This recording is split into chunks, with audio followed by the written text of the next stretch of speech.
At narito naman ang mainit na balita mula sa mundo ng politika. Isang malupit na security breach ang naganap kamakailan na tila nagbigay ng malalim na pagkabahala sa mga miyembro ng Kongreso at maging sa mga kasamahan ni VP Sara Duterte. Sa mga bagong impormasyon na lumabas, nagsimula ang lahat ng ito nang maganap ang hindi inaasahang insidente ng paglabag sa seguridad ng may kaugnayan kay House Speaker Martin Tambalos Romualdez at iba pang mga leader ng Kamara. Makikita sa mga detalye ng insidenteng ito ang mga katanungan hinggil sa kapangyarihan at pwedeng mangyari sa mga susunod na linggo. Ayon sa mga ulat, isang malaking security breach ang nangyari sa mismong araw ng sesyon ng Kamara de Representantes. Pinaghahanap ngayon ng mga otoridad ang mga responsable sa pangyayaring ito. Naayon sa ilang saksi ay isang direktang atake sa integridad ng mga leader ng Kongreso. Ang insidenteng ito ay tinuri na isang malupit na sampal kay House Speaker Martin Tambalos Romualdez, isang kilalang kaalyado ni Pangulong Marcos na tila hindi inaasahan ng ganitong uri ng paglabag sa kanilang seguridad. Ayon naman sa ilang mga eksperto, isang malupit na mensahe ang nais iparating ng mga nasa likod ng security breach na ito. May mga nagmamasid at maaaring magtangkang wasakin ng mga kasalukuyang liderato sa Kamara. Sa gitna ng kaguluhan at panibagong kaganapan, lalong tumaas ang tensyon sa pagitan ng mga miyembro ng House of Representatives. Ang mga opisyalis ng Kamara ay nag-aalala kung anong magiging reaksyon ng kaalyado ni VP Sara Duterte na ngayon may malaking impluwensya sa politika ng bansa. Samantala, ang mga opisyal sa Malacanang ay nagpahayag ng kanilang suporta kay VP Sara, ngunit may mga nagsasabing nagiging kabado na rin ang mga miyembro ng Kamara sa mga plano ng pangalawang Pangulo. Ang ilan sa kanila ay iniisip na maaaring gamitin ni VP Sara ang pagkakataong ito upang palakasin pa ang kanyang posisyon sa Kongreso at posibleng maging isang malakas na banta sa mga kasalukuyang leader sa Kamara tulad ni House Speaker Romualdez. Hindi lingid sa kaalaman ng marami na malaki ang impluwensya ni VP Sara Duterte sa politika ng bansa at ilang mga miyembro ng Kamara ang nababahala sa kanyang pagsusuri sa mga kaganapan. Posibleng may mga plano si VP Sara na makialam o magbago ng takbo ng mga desisyon ng Kongreso at ito ang pinagkangambahan ng mga kasamahan ni Romualdez. Sa ganitong sitwasyon, maraming kongresistang natatakot sa mga pagbabago na maaaring magdulot ng agos ng pagbabago sa kasalukuyang kalakaran sa Kamara. Sa ngayon, naghahanda na ang mga miyembro ng House of Representatives sa mga posibleng hakbang na gagawin ni VP Sara at ipinahayag ng ilang mambabatas ng mahihigpit sila sa kanilang mga seguridad, lalo na sa mga susunod na linggo. May mga nagsasabi na hindi ito ang unang pagkakataon na nangyari ang ganitong uri ng pangyayari, ngunit ngayon ay tila mas malaki ang epekto ng mga naghaharing partido sa Kongreso. Inaasahan na magkakaroon ng mga bagong patakaran sa seguridad upang matiyak na hindi na mauulit ang ganitong insidente. Ang lahat ng ito ay nagpapatunay lamang na hindi biro ang politika sa bansa. Ang mga akbang ni VP Sara Duterte at ang reaksyon ng mga kasalukuyang leader ng Kamara ay magiging kritikal sa mga susunod na linggo. Ang mga mababatas ay patuloy na nagmamasid at tanging panahon lamang ang makakapagsabi kung anong magiging epekto ng security breach na ito sa politika ng bansa. At heto nga mga balita ang ating pagkakatutukan at kung bago ka pa lamang sa aking channel ay huwag kakalimutang mag-like, share and subscribe para updated ka sa aming mga bagong balita dito sa Tatak Pinas.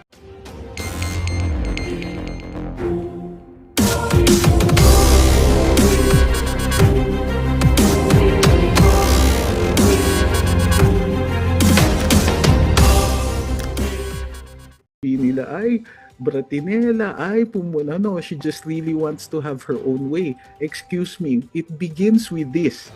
It is important because you would have heard her if you watched the presser. Sinasabi niya, hindi ko kinikilala ang authority ng mga kongresista na ito over me. Okay? For several reasons. Number one, hindi siya constituent nitong mga ito. Okay? Hindi siya bumoto sa kanila at wala silang jurisdiction over her. Now, Congress may have the power of inquiry. Congress may have oversight powers. Pero ano ang power nila over the VP na aksayahin ang panahon niya? Patawag siya, kaliwat kanan. They will ask questions that they have asked before. They asked her to go, pero ang dami nilang they did not take the opportunity to inquire with her, to ask with her, to get her to discuss. Wala. Furthermore, umpisa pa lang in the first hearing na nandun siya of the Committee on Good Governance, ang sabi ng committee, They are inquiring into malfeasance, nonfeasance, misfeasance. These are crimes stated in the revised penal code. Why, if their purpose is to inquire, then why are they getting angry? Bakit meron silang sinasabi na, ikaw naman pala kasi, ginawa mo ito. Okay? So the VP refuses to recognize the legitimacy of the inquiry into the confidential funds and other questions to which she and the other employees of the OVP are being subjected to. Ulitin po natin yan. In her presser, she states that she does not recognize the legitimacy of these committees, of this particular committee. All right. So let's look into the particulars. Ano yung problema with the inquiry into the letter to COA for which Attorney Laika Lopez is being detained? Okay. Number one, she was asked questions on a letter to which she did not write. Okay. What she did as a good leader was to take responsibility and be the one na lang to answer. However, may mga questions sila na unfair or for which she might not have been ready for. Sinabi niya, halimbawa, number one, unconstitutional ang ginagawa ng Kongreso intervening in particular into the procedure on the notice of disallowances. O bakit unconstitutional yun? Among other things, it is prejudicial. Okay? It violates the separation of powers also of the executive and the legislature. Okay. So, why does it violate the separation of powers? Well, number one, audit is first under the executive. And sinabi pa nga ni Congressman Paduano, to which I found was slightly ridiculous. Sabi niya, bakit? May law ba? Is there a law that they violated pagdating sa separation of powers? Yes, a law has been violated, and in fact, it's the Constitution. The Constitution prescribes the powers of the executive and prescribes the powers of the legislature. Now, is the power of the purse valid ground to conduct this inquiry? No, tapos na yung budget. They're not creating a law on the budget. Now, assuming that they're using their oversight functions, assuming that they are looking into the creating a law for the COA, why is it necessary to violate confidences? Why intervene in an ongoing procedure? In the ongoing procedure, may violation of due process. Kasi prejudicial siya. Hindi pa po tapos yung pag-determine kung tunay ngang dapat i-disallow yung mga spending dito. Okay?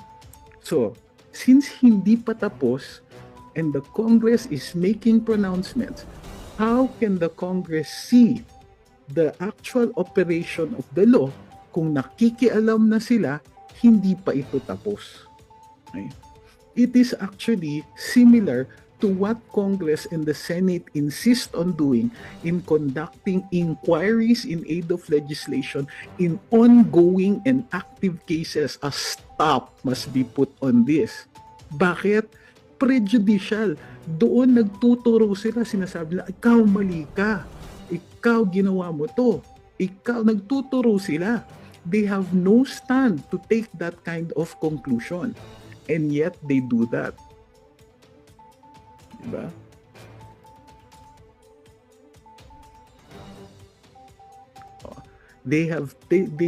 What they're doing is interfering in a lawful, quasi-judicial or administrative proceeding. Hindi pa siya tapos, and yet they are exposing the people to prejudice, Paano kung magkakaso sa hukuman? Ina-announce nila sa Kongreso na may mali-mali itong mga to, or may malis, or may crime. Hmm? They are not in a position to determine a crime. They're not even in a position to determine probable cause. Probable cause is determined by the executive through the DOJ. Guilt is determined by the judiciary. Inquiries into through the oversight function of Congress, or in the course of creating legislation, does not make conclusions of guilt, does not insult, does not subject people to prejudice, does not embarrass them. Abuso ang tawag dyan. Abuso ng sistema at mga procedures. Hindi lang yan. Kaya itong mga trolls na to, ganyan sila kalakasan loob precisely because Congress is doing that to them. Hand in glove sila with the trolls. Ilalabas nila itong mga to, things that are not established as fact and not established by competent authority. Who is the competent authority? The court. Okay? The competent authority to determine probable cause? The DOJ. Kaya lahat ng sinasabi ng mga yan, ng mga mouthpieces ng Kongreso are wrong and prejudicial as well. Sasabihin nila, sino si Mary Grace Piatos? As if may conclusion na that there actually is a Piatos when the name is Piati. Okay? As if it is even wrong. As if making insinuations. Ganyan. Tignan mo yan mga yan. Second, walang depth yung kanilang inquiry. They do not allow an in-depth discussion to determine whether or not legislation is necessary to intervene in these kinds of procedures or to resolve these kinds of procedures. Sabi ni Ali, they haven't prepared any draft legislation yet. No, hindi ganoon yun. Mayroon po silang mga bills that they're looking at, pero meron ding oversight function. So tinitingnan nila yung law dapat ng COA. Ang problema, they're not looking at a law, they're looking at rules, and these rules are subject to the rulemaking power that Congress already delegated to these authorities. Okay? Yan, tama si Hun Tim Cha. Let COA do its job first. Hindi yung nag-iimbestiga pa lang ang COA, ang Kongreso nag-i-insist na may conclusion na.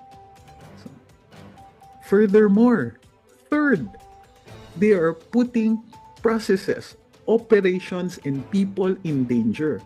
Kaya naman pala wala silang pake sa mga biktima ng droga kasi wala din silang pake dun sa mga tao who will be put in danger by bringing out confidential matters. In fact, yung sinasabi ng Korte Suprema na hindi dapat naglalabas ng notices of disallowance, hindi yan sinasa publiko precisely because it is prejudicial. Hindi pa tapos, wala pang pronouncement na mali, meron pang appeals, which is, by the way, a protected constitutional right. May karapatan mag-appeal, okay? To the decision, ang kahit anong ahensya. Alam nyo ba na kapag tinignan natin lahat ng mga ahensya na may notice of disallowance, walang matitira. Kahit DBM, walang matitira. Okay? So, hindi makaporma yung mga trolls.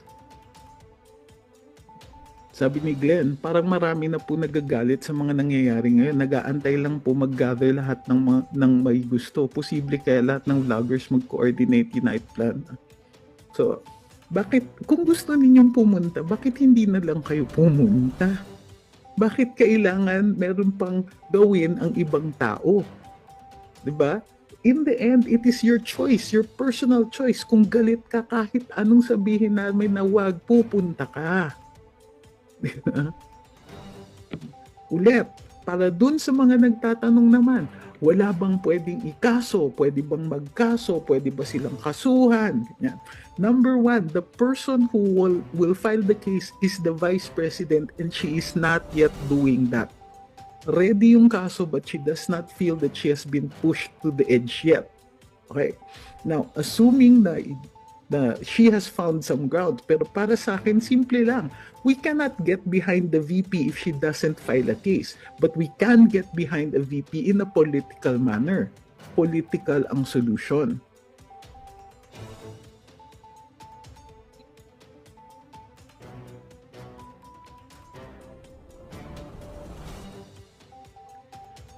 Sabi ni Carlos, sa EDSA na mga supporters, sabay-sabay tayo, hindi lang sa EDSA, pati sa Commonwealth, kailangan punuin natin. Let's create the momentum.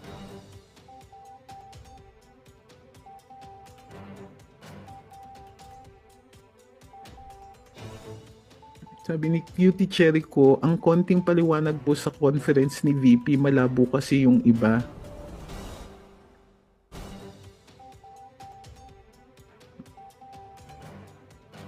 So, ulit, tito nyo, hindi na makaporma yung mga yung mga tools. Kasi lang yung they were only prepared to say, ay, spoiled, ay, hindi na naman niya nakuha gusto niya. Hindi niya kinikilala ang autoridad ng Kongreso to order her around. Sunugin yung oras niya. Wala silang power to do that to her. Or to anyone for that matter. Kung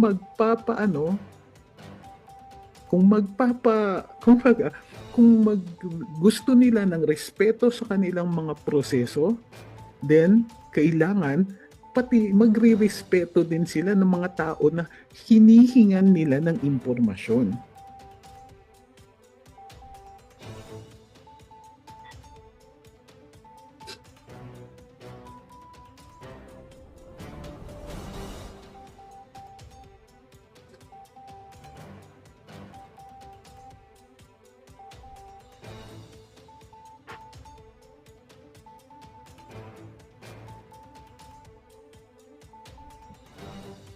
Ito, sana mag-unite lahat na tayo at lumabas sa EDSA. Ano pa ba ang unity na hinihingi mo?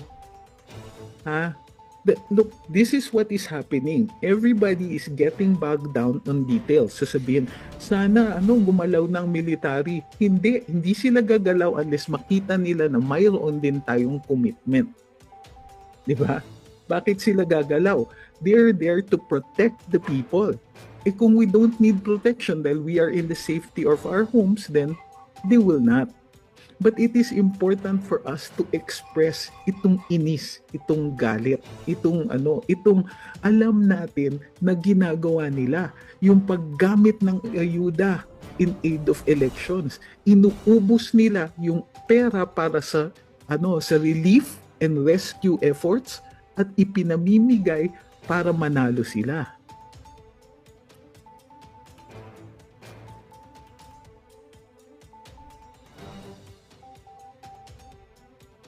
Now, para dun sa wala naman sa Metro Manila, create your own groups.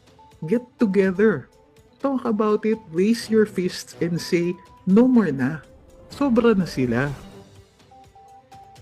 Sabi ni Huntim Cha, I'm not DDS but this way of useless inquiry of Congress is way too much.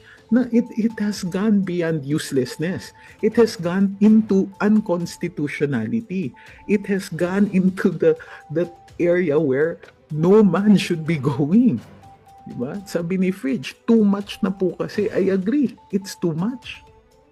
So stop setting your own bounds, stop setting roadblocks in your own way. If you think that this is wrong, go. What's the worst that could happen? That you could meet like-minded people who understand that it is necessary for them to physically express their anger. Sabi ni Shang, you don't have to be DDS to speak up. Correct. All you have to do is see the injustice that is happening.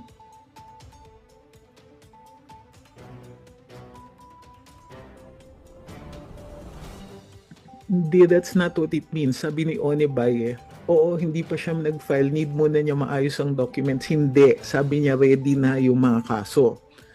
Matatapos naman daw ng 19th Congress. That means she doesn't want it to become moot and academic.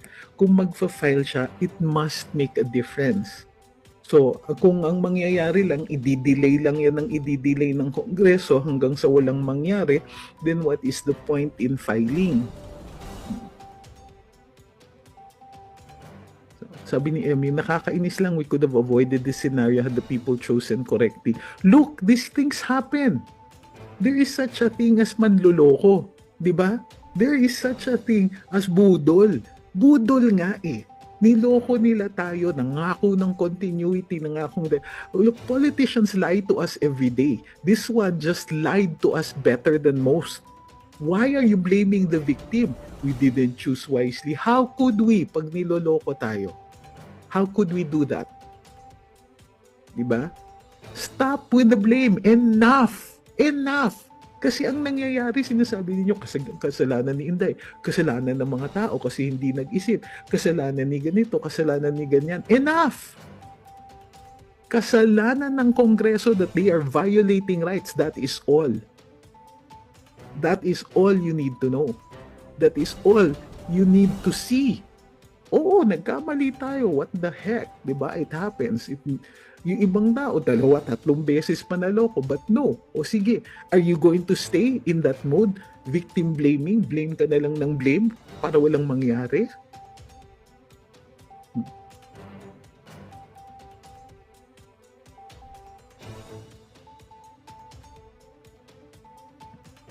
Besides, what's the worst that could happen if you show up in the places where people are gathering to show their inis, their galit, their disfavor with the current administration? What's the worst that could happen? That you meet new people, that you create momentum, di ba? That some other people will be enlightened, that we can finally show that we are standing together. That we're no longer afraid, we're no longer too tamad to go out. Di ba? Mamaya sasabihin na naman na, si Martin naman yan hindi naman si BBM. Excuse me? Sino ba ang presidente? Sino ba ang Magpinsan yung dalawang yun, yung kasalanan ng isa. Madali i-correct nung isa, hindi naman ginagawa. Sabi ni Seymour, we from North Cotabato support VP. Very glaring na yung pamumulitika sa Congress. Ang hindi ko pong matanggap, si Castro na saksakan ng at isang convicted criminal talks as if she is the mother of hypocrisy.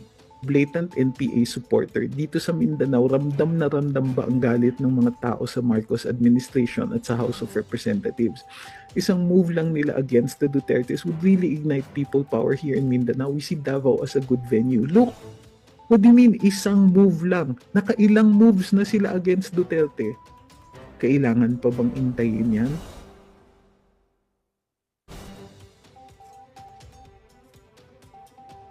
The VP is taking a stand. Sinasabi na niya, these people in Congress are violating the Constitution. They are trampling on the rights of ordinary people, of people they know cannot fight back. Ang tawag sa ganyan, cruelty, at saka treachery. Some of the congressmen are treacherous individuals. Kasi naniniguro sila na hindi ka makakalaban, tapos babakbakin ka.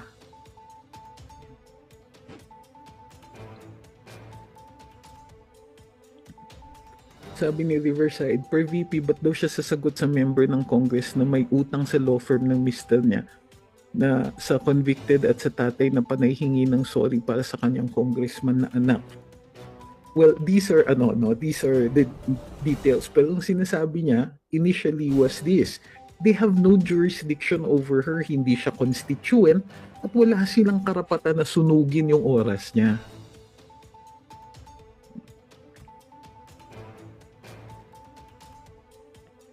Vilma Verona says, VP